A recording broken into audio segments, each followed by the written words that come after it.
We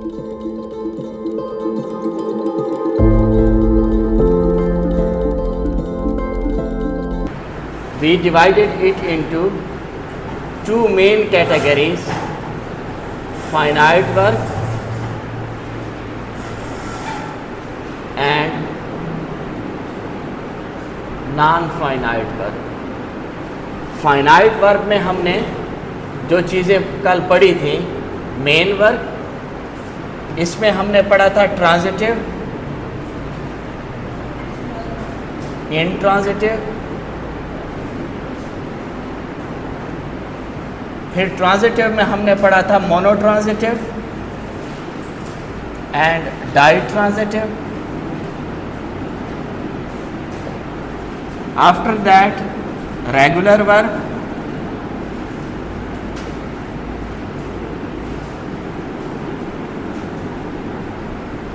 उसके बाद stative work,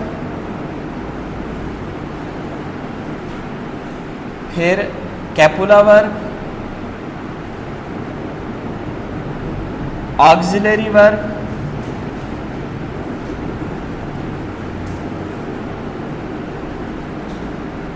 modal verbs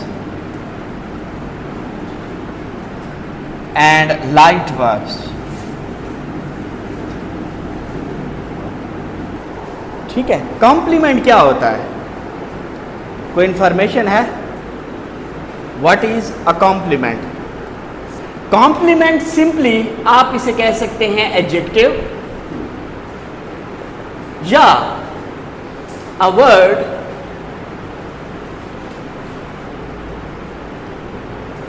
that tells you about subject or object. ठीक है. जो कॉम्प्लीमेंट आपको सब्जेक्ट के बारे में बताएगा, हम कहते हैं कि वो सब्जेक्ट कॉम्प्लीमेंट होगा.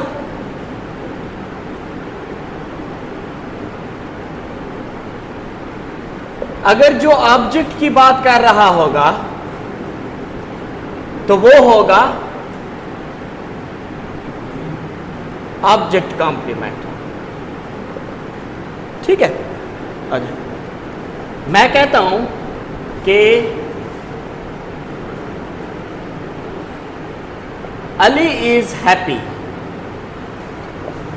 ठीक है. ये जो हैप्पी है, ये किसकी बात हो रही है? सब्जेक्ट की बात हो रही है ना. सब्जेक्ट को मॉडिफाई कर रहा है या सब्जेक्ट की बात कर रहा है? तो आप इस हैप्पी को कहेंगे सब्जेक्ट कॉम्प्लीमेंट.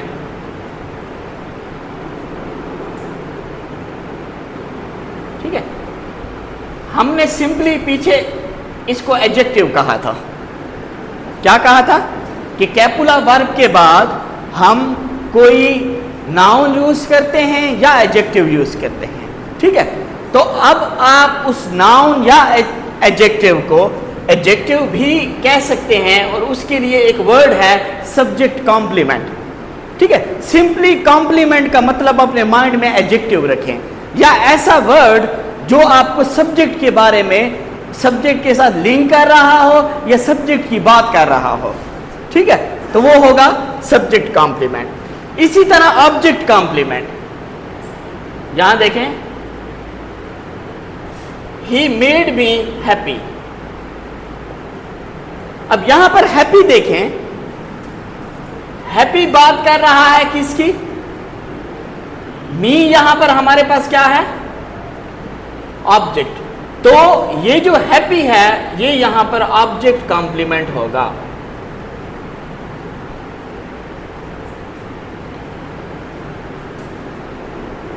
ठीक है. पहले ये चीज आप अपने माइंड में रख लें कि सब्जेक्ट कॉम्प्लीमेंट क्या होता है और ऑब्जेक्ट कॉम्प्लीमेंट क्या होता है. ठीक है.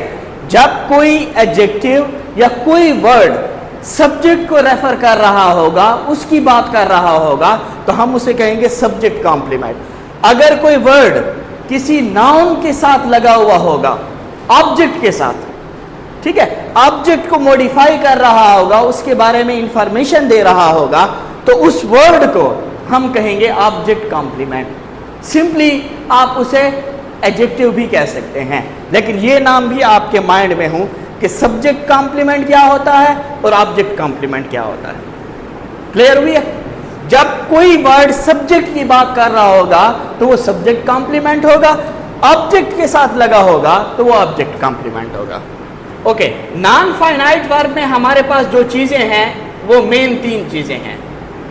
Infinitive, the second one is gerund, and the third one is participle। ये बात कल भी मैंने आपको बताई थी कि जो नॉन फाइनाइट वर्ब हैं ये मेन वर्ब का काम नहीं करेंगे सेंटेंस में। ठीक है, मेन वर्ब का काम सेंटेंस में नहीं करेंगे, बल्कि या ये नाउन का काम करेंगे, एडजेक्टिव का काम करेंगे, या एडवर्ब का काम करेंगे। ठीक है, अब हम इन्फिनेटिव की तरफ आते हैं। The first one is simply we can say that 2 plus first form of verb in a sentence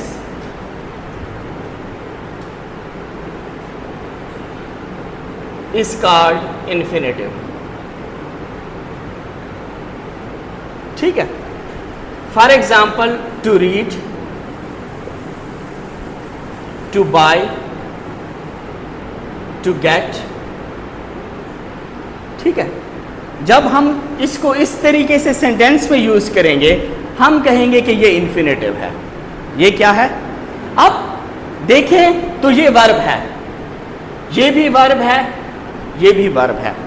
ठीक है, लेकिन 2 plus first form of verb कभी आप देखेंगे कि सेंटेंस में नाउन का काम करेगा, कभी एडजेक्टिव का काम करेगा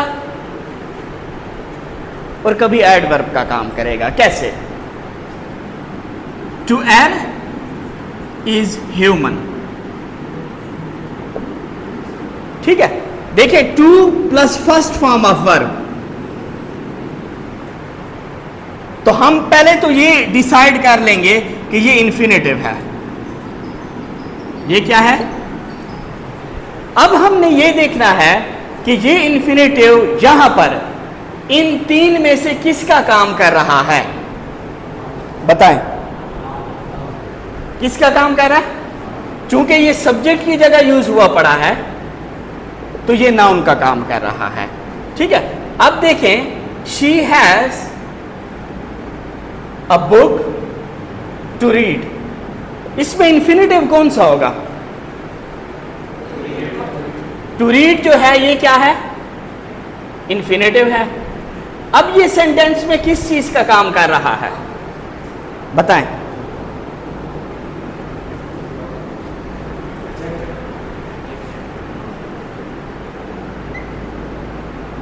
किसका काम कर रहा है? देखिए, टू रीड किसकी बात कर रहा है? बुक टू रीड, ये सब्जेक्ट है, ये वर्ब है, ये ऑब्जेक्ट है। बात समझ आ गई है? टू रीड जो है किसकी बात कर रहा है? बुक की बात कर रहा है। तो यहां पर infinitive as an adjective used. अब इसी को आप ऑब्जेक्ट कॉम्प्लीमेंट भी कह सकते हैं, इसी को, क्योंकि ये जो वर्ड है ये किसको मॉडिफाई कर रहा है? ऑब्जेक्ट को मॉडिफाई कर रहा है, तो इसी को आप ऑब्जेक्ट कॉम्प्लीमेंट भी कह सकते हैं। सिंपली कॉम्प्लीमेंट का वर्ड आए, आप अपने माइंड में एडजेक्टिव को रखें, फिर आप कंफ्यूज नहीं होंगे। ठीक है, अगर वो एडजेक्टिव सब्जेक्ट की बात कर रहा है तो सब्जेक्ट कॉम्प्लीमेंट, ऑब्जेक्ट के साथ लगा हुआ है, ऑब्जेक्ट की बात कर रहा है तो वो ऑब्जेक्ट कॉम्प्लीमेंट हो जाएगा। ठीक है, अब यहां देखें, he came to help, 2 plus first form of verb, infinitive हो गया। ठीक है, अब ये जो इन्फिनेटिव है ये बताएं कि कौन से पार्ट ऑफ स्पीच का काम कर रहा है? किसका काम कर रहा है? टू हेल्प क्या? केम। ठीक है। अच्छा, अब आप ये भी तो कह सकते हैं कि ये ऑब्जेक्ट का काम क्यों नहीं कर रहा है? अगर आप इस तरीके से देखें कि ये सब्जेक्ट है, ये वर्ब है, तो ये ऑब्जेक्ट क्यों नहीं हो सकता है?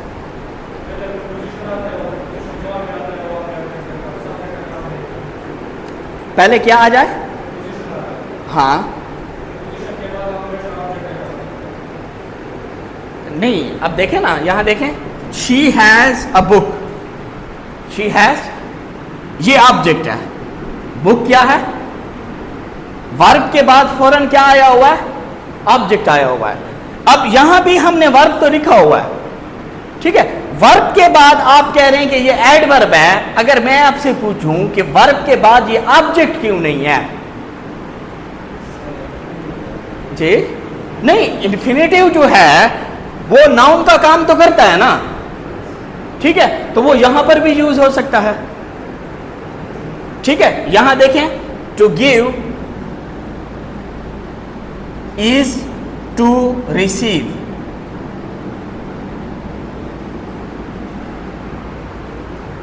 ठीक है, अब यहां पर जो टू रिसीव है ये ऑब्जेक्ट है। यहां पर मैं कह रहा हूं कि ये जो टू हेल्प है ये एडवर्ब है। बात समझ आ रही है? तो ये आपकी कंफ्यूजन कैसे खत्म होगी कि जो वर्ब के बाद पड़ा हुआ है वो ऑब्जेक्ट है या वो एडवर्ब है? हाँ, आप इसको अगर कंफ्यूज हैं तो आप इसको व्हाट या होम से रिप्लेस करें। अगर वो आपको सेंस ठीक देता है तो तब वो ऑब्जेक्ट है, अगर वो आपको सेंस क्लियर नहीं देता है तब वो एडवर्ब है। एक तो ये आप ये देखें कि वो एक्शन रिसीव कर रहा है, एक बात तो ये है, अगर वो एक्शन रिसीव कर रहा है वर्ब का तब भी वो ऑब्जेक्ट है।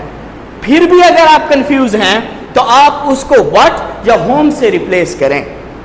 अगर वो ठीक मीनिंग दे रहा है तो वो आपका ऑब्जेक्ट है। अब यहां देखें, ही केम व्हाट, अगर रिप्लेस करते हैं तो ये आंसर आपको नहीं देता है। होम करें फिर भी आपको आंसर नहीं देता है।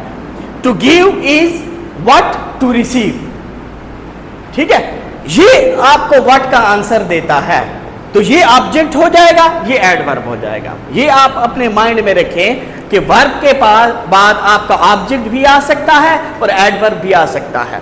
ठीक है, उसको क्लैरिफाई अपने माइंड में ये करें कि ये ऑब्जेक्ट है या ये एडवर्ब है। बात समझ आ गई है? अच्छा, तो अब हमने ये कहा है कि जो इन्फिनेटिव है to plus first form of verb, ये सेंटेंस में या नाउन का काम करेगा या एडजेक्टिव का काम करेगा या एडवर्ब का काम करेगा।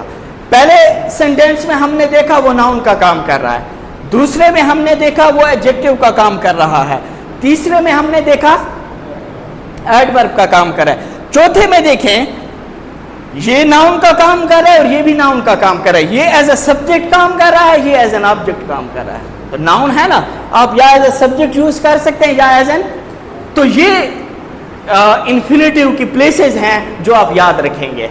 स्टार्ट में भी यूज हो सकता है, एंड में भी, एडजेक्टिव के तौर पर भी यूज हो सकता है और एडवर्ब के तौर पर भी यूज हो सकता है। बात समझ आ गई? ये तो था full infinitive. To plus first form of verb को सिंपली हम कहते हैं कि ये कौन सा इन्फिनेटिव है? Full infinitive. एक इसकी दूसरी टाइप है जिसे हम कहते हैं bare infinitive. First form of verb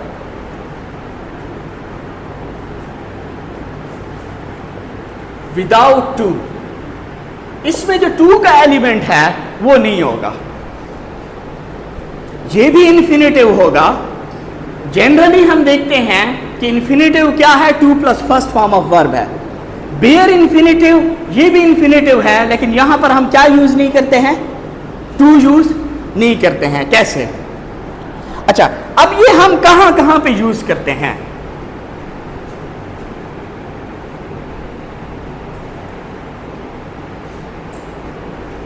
perception verb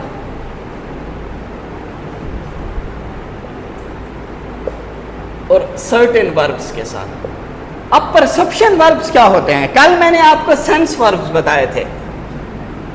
sense, उसी से ही अगर आप इसको for the sake of exchange करें तो आप कह सकते हैं कि परसेप्शन वर्ब और सेंस वर्ब एक ही चीज है, ठीक है। लेकिन अगर आप इसमें डिफरेंस निकालते हैं तो ये थोड़े से इनमें डिफरेंस है। अच्छा, अब सेंस वर्ब मैं कहता हूं seeing, sound, appear, taste etcetera. Perception verb में मैं आपको कहता हूं कि observe, hear, listen, notice, feel, look etcetera. Perception verb वो होते हैं the verbs that you can completely perceive,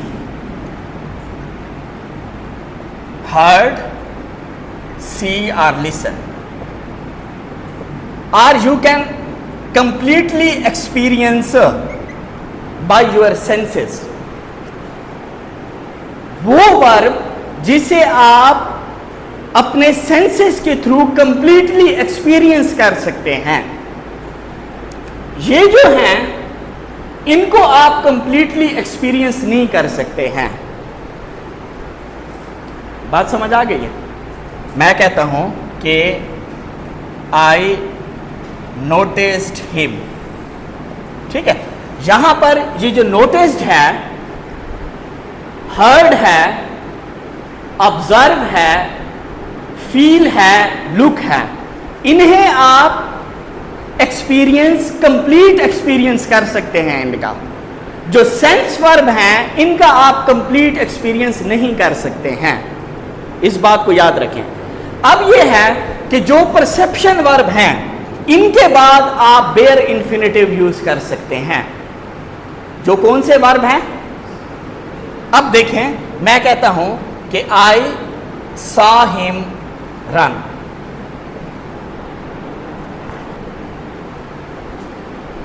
अब ये तीन एग्जाम्पल आप देखें। I saw him run, we watch the baby sleep, we heard her sing a song. अब जो मैंने वर्ड अंडरलाइन किए हैं ये बेयर इंफिनिटिव हैं। ये क्या है? बेयर इंफिनिटिव हैं। ये हमारे पास मेन वर्ब्स नहीं हैं। मेन वर्ब इनमें कौन सा यूज हुआ पड़ा है? सा।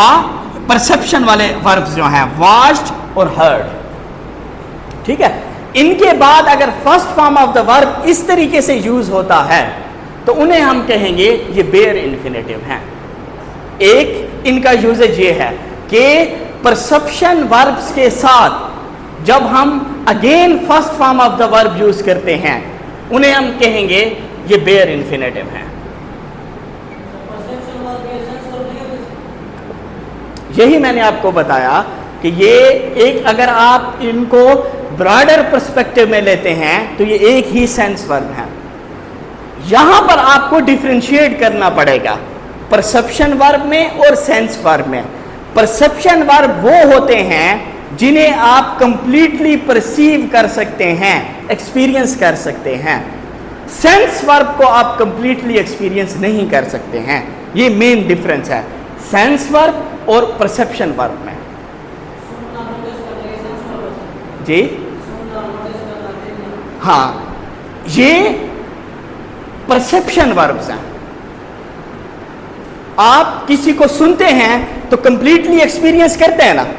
अच्छा, मैं कहता हूं कि इट टेस्ट्स बिटर, ठीक है।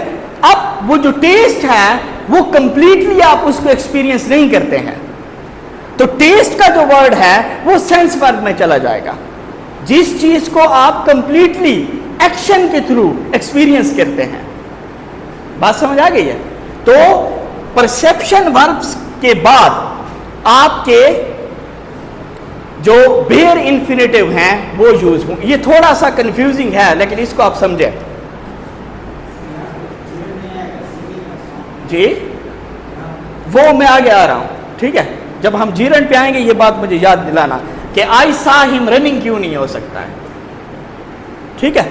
फिलहाल इस बात को आप याद रखें कि जो परसेप्शन वर्ब हैं आप उनके बाद क्या यूज कर सकते हैं? बेयर इन्फिनेटिव यूज कर सकते हैं, ठीक है? The second use of bare infinitive is after modal verbs. ये बात कल भी मैंने आपको बताई थी कि जितने भी मॉडल वर्ब्स हैं उनके बाद हम first form of the verb use करते हैं, और उसी फर्स्ट फॉर्म को, वो मेन वर्ब नहीं होगा, वो बेयर इन्फिनेटिव होगा। देखें, I can swim, he could run fast, he must tell truth। अब यहां पर जो स्विम है, रन है और टेल है, चूंकि उससे पहले क्या आया हुआ है? मॉडल वर्ब्स आए हुए हैं, तो हम कह सकते हैं कि ये जो वर्ब हैं ये बेयर इन्फिनेटिव हैं। ये मेन एक्शन, मेन वर्ब का काम नहीं करेंगे, और ये दोनों मिलकर आप इनको फ्रेजल वर्ब भी कह सकते हैं। अगर आप मॉडल वर्ब को और बेयर इन्फिनेटिव को मिलाते हैं तो आप इसको फ्रेजल वर्ब भी कह सकते हैं, ठीक है? तो ये बात आप अपने माइंड में रखें कि मॉडल वर्ब्स के बाद जो फर्स्ट फॉर्म ऑफ हम वर्ब यूज करते हैं वो क्या है? बेयर इन्फिनेटिव है, ठीक है? अच्छा, कुछ हमारे पास वर्ब हैं जो let, make, help and have, ठीक है? अब इस पे कुछ ये देखें, फिर आपको समझ आएगा।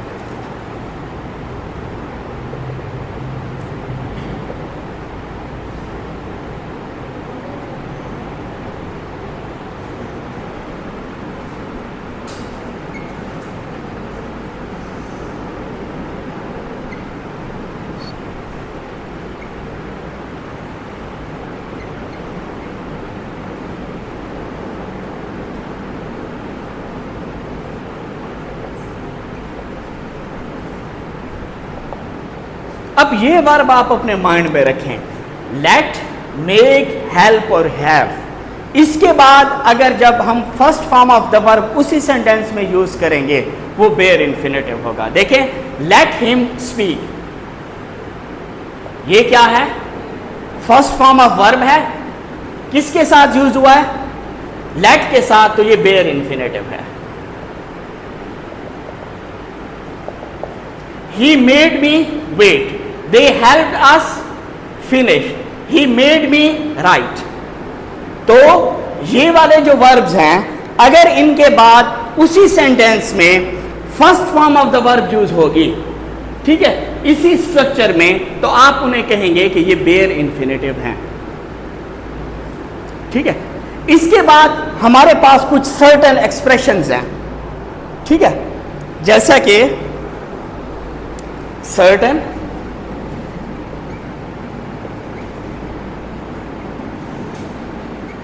had better, would rather,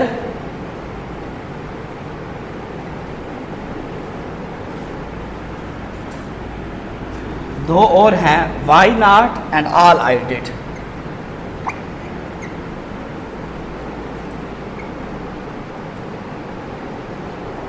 in expressions और फ्रेजेस के साथ आप बेयर इन्फिनेटिव यूज करेंगे। कैसे? आई हैड बेटर सी या वॉच द मूवी, ठीक है? I would rather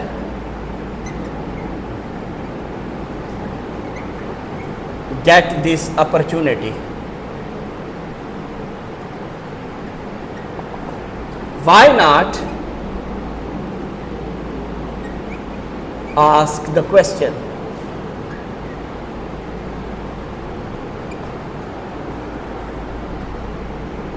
All I did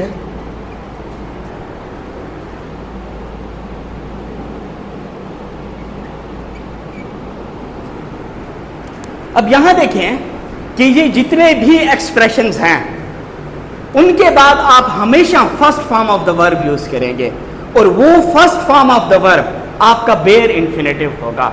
I had better, जब भी हैड बेटर आएगा उसके बाद आप first form of verb use करेंगे। I had better write, I had better watch, ठीक है, आई हैड बेटर वेट, इसी को हम बेयर इंफिनिटिव कहेंगे।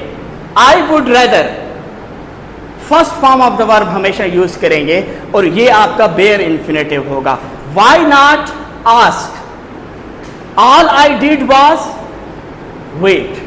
तो ये जितने भी एक्सप्रेशंस मैंने लिखे हैं इनके बाद हमेशा first form of the verb आएगा और बेयर इंफिनिटिव जिसे हम कहेंगे वो यूज करेंगे। तो ये सारा जो था ये बेयर इंफिनिटिव का यूज ये थोड़ा सा टेक्निकल और कंफ्यूजिंग है। जो फुल इंफिनिटिव है to plus first form of verb वो तो हमें समझ आ जाती है, ठीक है। ये बेयर इंफिनिटिव जो है इसमें बहुत सारे एक्सेप्शंस हैं कि कौन कौन से वर्ब्स, परसेप्शन वर्ब्स, ये वाले जो वर्ब हैं इनके बाद हम बेयर इंफिनिटिव यूज करेंगे, मॉडल वर्ब्स के बाद हम बेयर इंफिनिटिव यूज करेंगे और सर्टेन एक्सप्रेशंस इनके बाद हम बेयर इंफिनिटिव यूज करेंगे, ठीक है। तो ये जो डिफरेंस है ये आप अपने माइंड में रखें। इसके बाद एक तीसरा है उसको हम कहते हैं स्प्लिट इंफिनिटिव।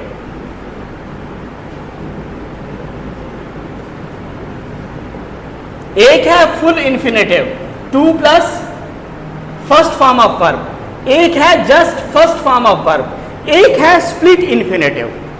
स्प्लिट इंफिनिटिव ये है कि हम टू और फर्स्ट फॉर्म ऑफ वर्ब के दरमियान कोई एडवर्ब लगा देते हैं, स्प्लिट कर लेते हैं उसे।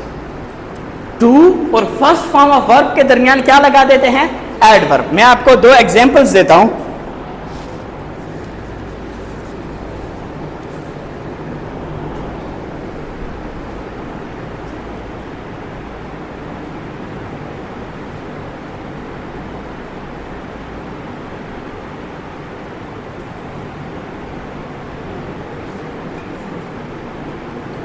अब यहां देखें, he decided to quickly leave the station.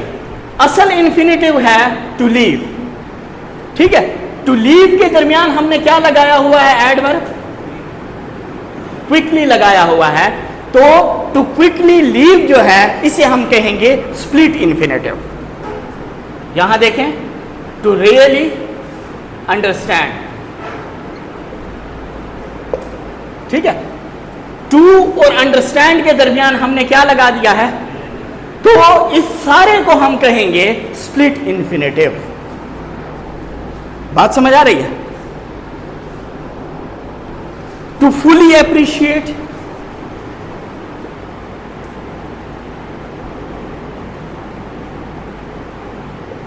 To never lie, ठीक है। अब ये जब हम एडवर्ब पुट करेंगे टू और फर्स्ट फॉर्म ऑफ वर्ब के दरमियान तो उसे हम कहेंगे स्प्लिट इंफिनिटिव। ये मुश्किल नहीं है, ये इन दोनों से बिल्कुल डिफरेंट है, ठीक है। क्या अगर उनके दरमियान एडवर्ब आ गया है तो वो स्प्लिट इंफिनिटिव है। फुल इंफिनिटिव आसान है, कोई मसला नहीं है, ठीक है। लेकिन उसकी प्लेस आपको याद रखनी है कि to plus first form of verb as a subject हम यूज कर सकते हैं, एज एन ऑब्जेक्ट यूज कर सकते हैं, एडजेक्टिव के तौर पर यूज कर सकते हैं और एडवर्ब के तौर पर यूज कर सकते हैं।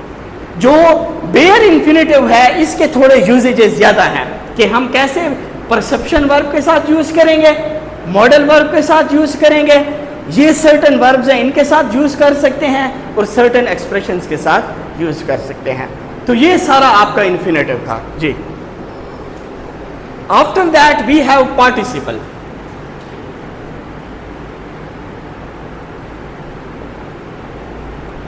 पार्टिसिपल दो हैं, एक प्रेजेंट पार्टिसिपल और दूसरा क्या है बेटा, पास्ट पार्टिसिपल। दोनों का काम यह है कि ये सेंटेंस में एडजेक्टिव का काम करेंगे। प्रेजेंट पार्टिसिपल जो है first form of verb plus I N G, और पास्ट पार्टिसिपल जो है वो third form of the verb. ठीक है, फॉर एग्जांपल आप कह सकते हैं कि ब्रोकन, फाउंड, ये third form of the verb है। अगर ये सेंटेंस में एडजेक्टिव का काम कर रहे होंगे तो हम इन्हें कहेंगे पास्ट प्रेजेंट पार्टिसिपल, और अगर ये एडजेक्टिव का काम कर रहा होगा तो इसे हम कहेंगे पास्ट पार्टिसिपल। जैसे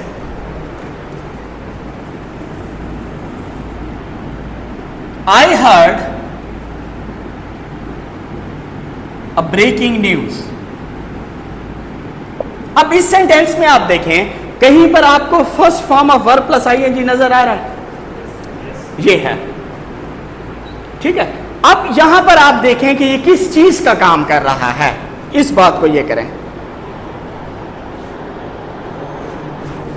जी, किसको मॉडिफाई कर रहा है,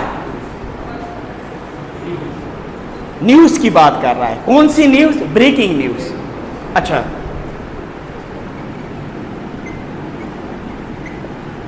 इसको देखें,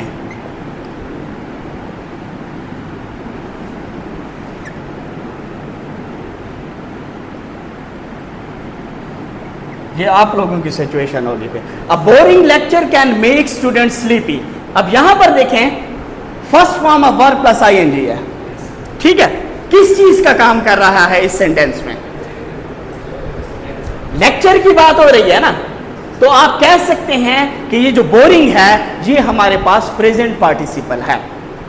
प्रेजेंट और पास्ट पार्टिसिपल का एक ही काम है, वो सेंटेंस में एडजेक्टिव का काम करेगा जी। ना ना ना, वर्ब का नहीं करेगा। वर्ब का करेगा तो वो तो फिर मेन वर्ब में चला जाएगा ना।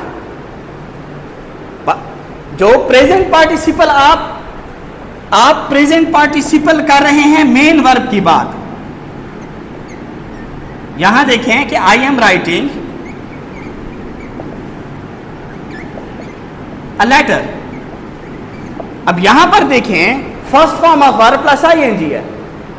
ठीक है, लेकिन ये यहां पर एडजेक्टिव का काम नहीं कर रहा है, मेन एक्शन परफॉर्म कर रहा है, तो इसे तो हम एडजेक्टिव वाली नॉन फाइनाइट वर्ब में तो ये नहीं आएगा। ये किस में आएगा, फाइनाइट वर्ब में आएगा। किस में आएगा, हम ऐसा first form of verb plus I N G जो एडजेक्टिव का काम कर रहा होगा, हम नॉन फाइनाइट वर्ब की बात कर रहे हैं। बात समझ आ गई है, वो मेन वर्ब का काम कभी नहीं करेगा, वो सेंटेंस में एडजेक्टिव का काम करेगा। जी जी, एक मिनट। हाँ बिल्कुल, ये यहां पर मेन वर्ब, और मेन वर्ब में अगर आप कहेंगे तो वो परसेप्शन वर्ब की बात हो रही होगी। फाइनाइट वर्ब को आप ये कहें कि मैं फाइनाइट वर्ब की बात कर रही हूं या नॉन फाइनाइट वर्ब की बात कर रहा हूं। यहां मैं फाइनाइट वर्ब की बात कर रहा हूं, यहां मैं नॉन फाइनाइट वर्ब की बात कर रहा हूं। आप बताएं।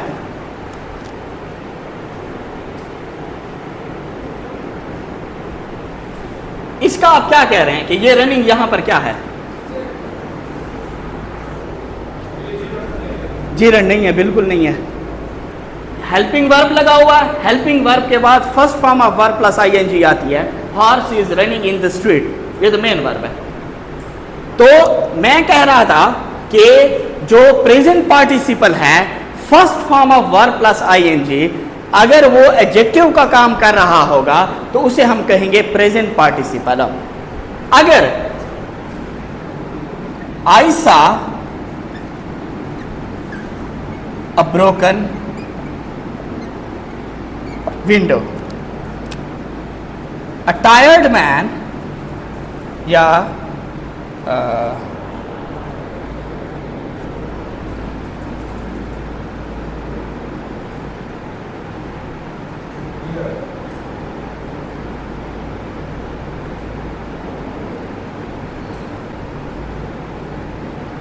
heard melodies are sweater. ठीक है, अब यहां देखें कि आई सा अ ब्रोकन विंडो। अब यहां पर देखें कि ब्रोकन क्या है, third person, third form of the verb है, थर्ड फॉर्म ऑफ। इस सेंटेंस में वो किस चीज का काम कर रहा है, एडजेक्टिव का काम कर रहा है। इस विंडो के बारे में आपको इंफॉर्मेशन दे रहा है। हर्ड मेलोडीज आर स्वीटर, ये नाउन है, third form of the verb आया हुआ है, इस मेलोडीज की बात कर रहा है, तो ये भी एडजेक्टिव का काम कर रहा है। यहां पर ब्रोकन, यहां पर थर्ड हर्ड जो है ये पास्ट पार्टिसिपल है। ये क्या है, पास्ट पार्टिसिपल। जब पास्ट पार्टिसिपल किसका काम कर रहा होगा, एडजेक्टिव का। ठीक है, अब यही पास्ट पार्टिसिपल जो है वो मेन वर्ब का काम भी कर सकता है। अब यहां देखें कि I have heard a news, he has broken the window. अब इस हर्ड ब्रोकन और इस हर्ड ब्रोकन में डिफरेंस आप अपने माइंड में रखें। नीचे वाले में फाइनाइट वर्ब का काम कर रहा है, एक्शन हो रहा है, वहां पर वो नॉन फाइनाइट वर्ब का काम कर रहा है, एडजेक्टिव का काम कर रहा है। अच्छा जी, अब ये आपको कहां पे और कैसे पता चलेगा कि यहां पर हम प्रेजेंट पार्टिसिपल लिखें या पास्ट पार्टिसिपल लिखें। मैं आपको मैं कहता हूं कि द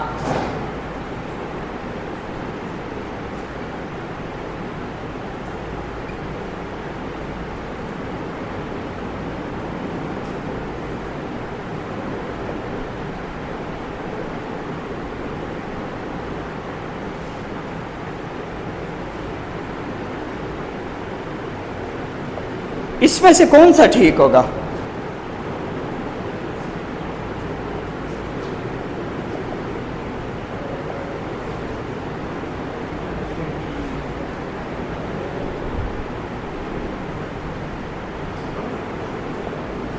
इसमें बताएं कौन सा ठीक होगा।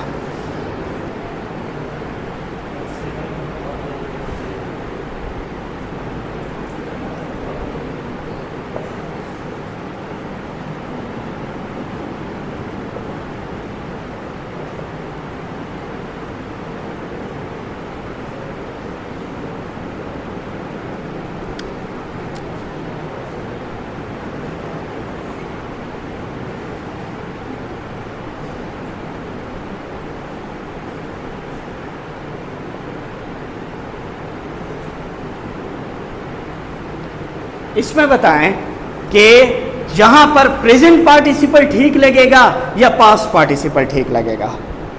ये वाला ठीक है, ठीक है। दूसरे में ये वाला, तीसरे में ये ठीक है। आगे बताएं।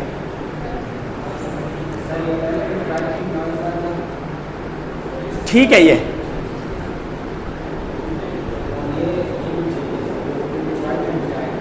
भी ठीक है। अच्छा, अब आप दो चीजें समझें कि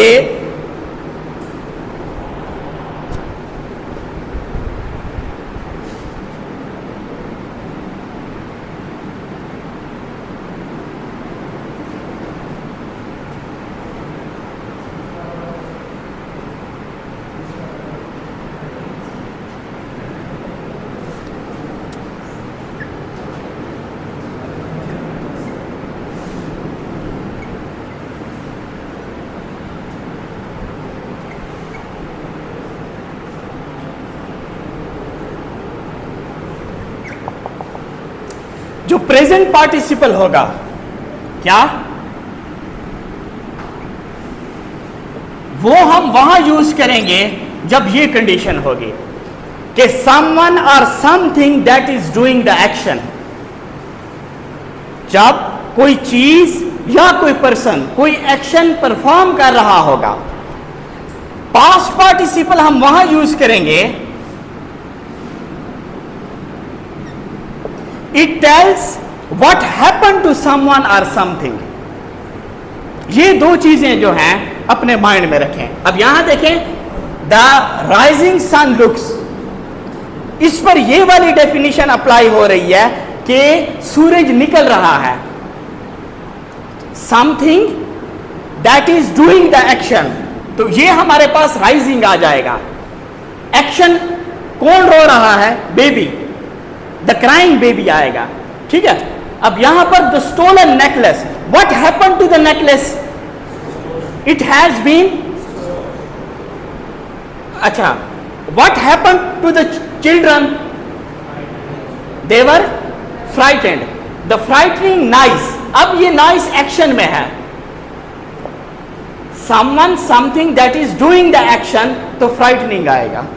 ये दो चीजें जो हैं, अगर आप कंफ्यूज हो कि यहां पर मैं प्रेजेंट पार्टिसिपल लगाऊंगा या पास्ट पार्टिसिपल लगाऊंगा, ठीक है, तो तब आप देखें कि that is doing the action और it tells what happened to someone और समथिंग।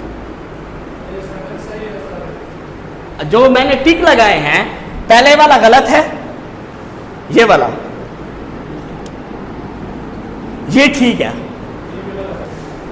यहां देखें, दूसरा देखें, the crying baby kept him awake. अब first form of verb plus ING किसकी बात कर रहा है? बेबी की। और इसी क्वेश्चन को वो आपको कह रहा है कि someone is doing the action. Baby जो है वो रो रहा है, तो यहां पर हम first form of verb plus I N G लगाएंगे। ये जो है गलत है। What happened to the necklace? It has been stolen. ये ठीक है, ये भी ठीक है और ये भी ठीक है। ये है सारा हमारे पास पार्टिसिपल। पार्टिसिपल याद रखें, प्रेजेंट पार्टिसिपल और पास्ट पार्टिसिपल दोनों का काम है सेंटेंस में किसी नाउन को मॉडिफाई करना। एडजेक्टिव का काम करेगा। सिंपली आप अपने माइंड में जब भी पार्टिसिपल का नाम आए तो एडजेक्टिव आपके माइंड में आना चाहिए। क्लियर है? इसके बाद हमारे पास लास्ट जो चीज है वो है जीरंड। जीरंड हम कहते हैं कि first form of verb plus ING,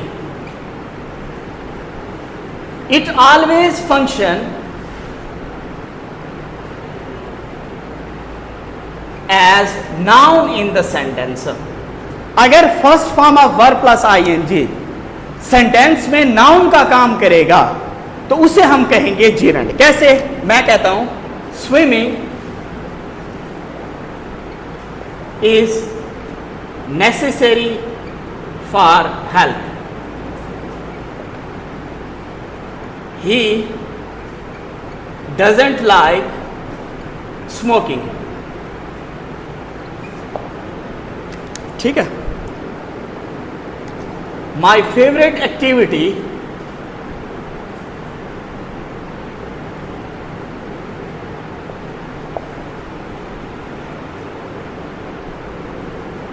jogging. अब आप ये याद रखें कि सेंटेंस में हम नाउन को किस किस जगह पे यूज करते हैं? एज अ सब्जेक्ट और एज एन ऑब्जेक्ट। एक जगह तो ये है।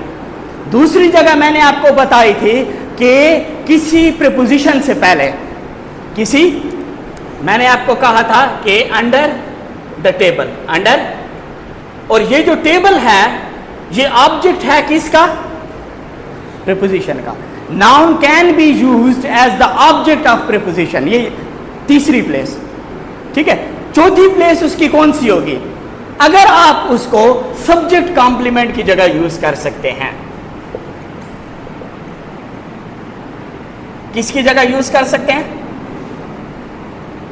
Subject, he, Ali is a boy. अब यहां पर जो बॉय है, ठीक है, वो किसकी बात कर रहा है? अली की बात कर रहा है। सब्जेक्ट को दोबारा रेफर कर रहा है, तो ये बॉय हमारे पास क्या होगा? Subject complement. तो आप याद रखें कि नाउन की ये 4 जगह जो हैं वो याद रखें। जब हम नाउन को इन 4 जगहों पे यूज कर सकते हैं तो आप जीरंड को भी इन 4 जगहों पर यूज कर सकते हैं। Gerund first form of verb plus I N G या एज अ सब्जेक्ट यूज आप कर सकते हैं, या एज एन ऑब्जेक्ट यूज कर सकते हैं, या प्रीपोजिशन के बाद यूज कर सकते हैं, या सब्जेक्ट कॉम्प्लीमेंट के साथ यूज कर सकते हैं। अब पहली एग्जांपल आप देखें कि swimming is necessary for health. अब यहां पर देखें first form of verb plus ING है, यहां पर वो एक्शन शो नहीं कर रहा है, वो आपको कह रहा है कि तैराकी, I am swimming in the pool. अब वो फाइनाइट वर्ब बन गया है, ठीक है। अच्छा, he does not like smoking, first form of verb plus I N G object का काम कर रहा है, मेन वर्ब ये पड़ा हुआ है, ठीक है। My favourite activity is jogging. अब यहां पर जो जॉगिंग है ये सब्जेक्ट कॉम्प्लीमेंट है, वो अपनी फेवरेट एक्टिविटी की बात कर रहा है, दोबारा सब्जेक्ट को रेफर कर रहा है। तो यहां पर जॉगिंग आपका सब्जेक्ट कॉम्प्लीमेंट है, ठीक है, लेकिन first form of verb plus ING है, आप कहेंगे ये जीरेंड है। He is good at painting, preposition आया हुआ है, first form of verb plus ING आई हुई है, तो यहां पर ये पेंटिंग भी आपके पास जीरेंड है। तो first form of verb plus I N G अगर सब्जेक्ट का काम करेगा, ऑब्जेक्ट का काम करेगा, सब्जेक्ट कॉम्प्लीमेंट का काम करेगा, या वो ऑब्जेक्ट ऑफ द प्रीपोजिशन का काम करेगा, जो नाउन के काम है, अगर first form of verb plus I N G use होगी तो उसे हम कहेंगे जीरेंड। ये हमारे पास इन्फिनेटिव, पार्टिसिपल और जीरेंड, ये थोड़े से पेचीदा हैं लेकिन ये बहुत ज़रूरी है। जीरेंड और हाँ हो सकता है बिल्कुल, क्योंकि हमने देखा है कि इन्फिनेटिव है वो भी नाउन का काम कर सकता है, वो भी। यहां देखें, सिंपली मैं आपको एग्जांपल देता हूं कि to give is to receive, ठीक है। दोनों जो हैं ये नाउन का काम कर रहा है, ये भी नाउन का काम कर रहा है, ठीक है।